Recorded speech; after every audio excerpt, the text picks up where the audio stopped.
guys, what's going on? Welcome on down back to the Axe Slinger. So #1 channel for everything that is heavy. Today on Gear Reviews, we go ahead and check this out. A Grindstein by Klirrton. Klirrton is a boutique pedal company based out of Germany. And this particular pedal was done in collaboration with Keller Sound Studios, which is also out of Germany. Both of these establishments are incredible for the metal and hard rock scene. I'll leave a link to their stuff down below so you can go ahead and check them out. So, this is a Grindstein, and look at this. Isn't that just beautiful?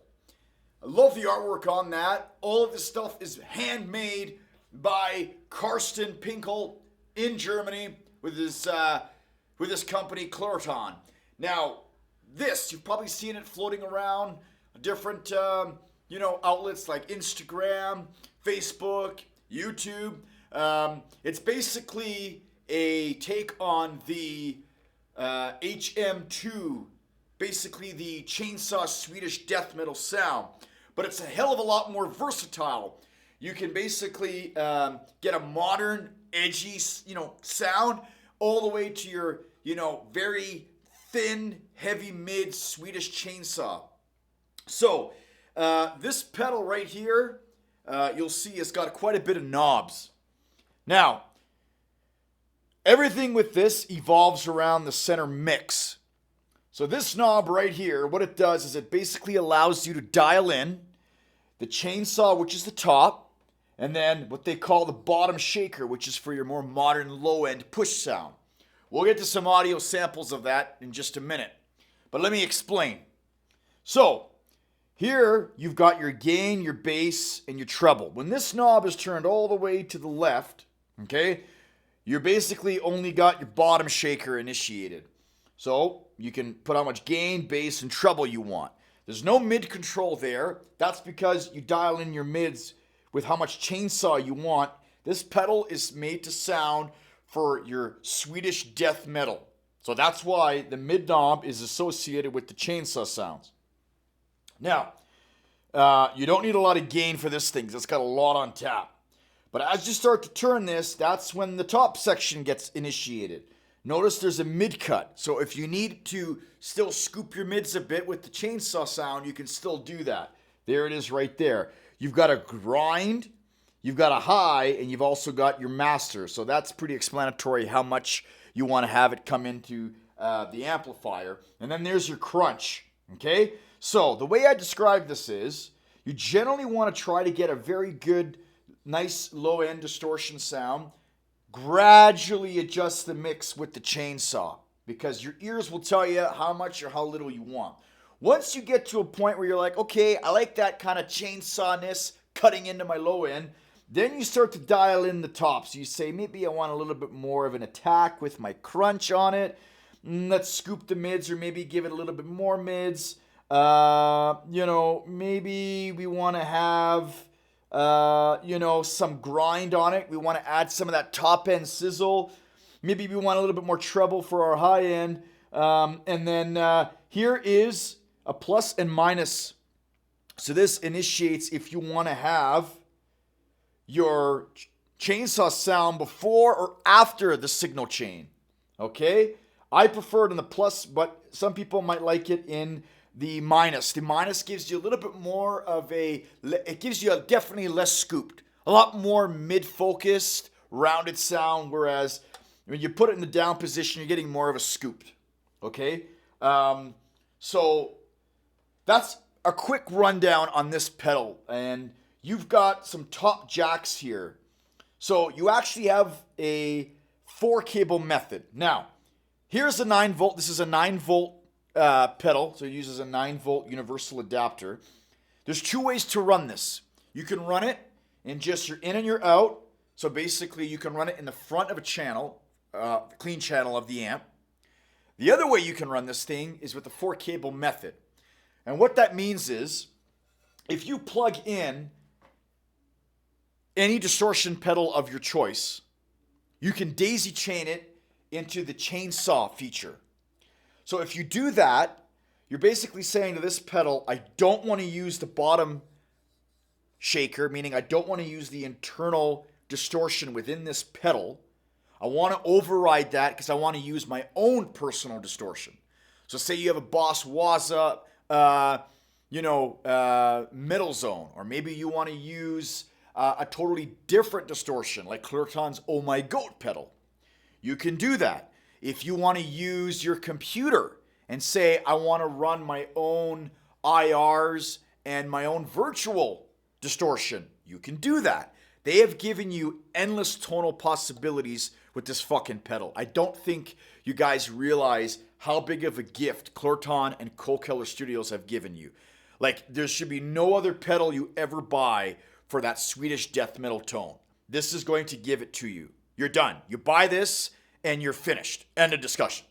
So that's what's really cool. So when you plug in your own distortion chain into this, you then can blend that sound in with their chainsaw. So you have endless, we're talking like thousands of opportunity for you to make your own sound.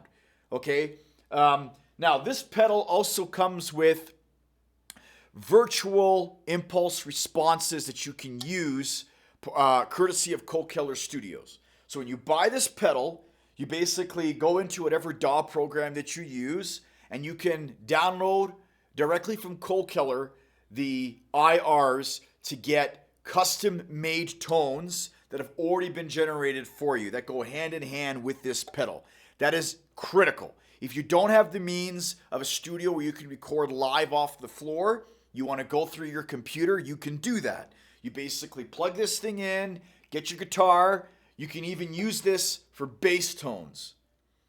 This will give you a nice dangle kind of like, bass tone that you can dial right in, which will sound fucking amazing. Okay?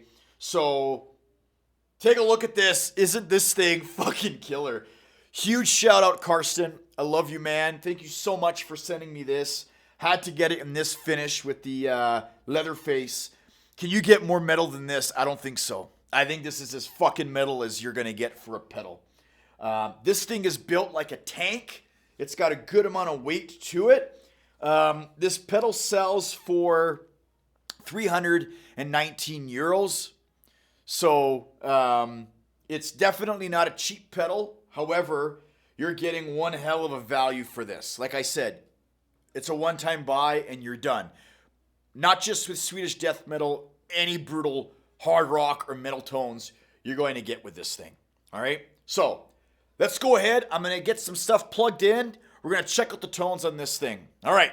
We'll be right back.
All right, everybody. So that was the Grindstein by Klirrton. Please check him out. Support these guys. Karsten is an amazing guy. Shoot him a message. He will hook you up. All right. I'm a huge supporter of what they're doing. I think that they are going to be shaping the rock and metal scene for many years to come. And they're just a huge rising company when it comes to putting out boutique pedals. So please, please, please, please support these guys, okay? I promise you, you won't be disappointed. So if you're new to this channel, please hit the subscribe button. New and exciting things always coming from the Axe Slinger. This is the #1 channel for everything that is heavy. All right, everybody, stay safe. And remember, shit happens when you party naked. Axe Slinger out.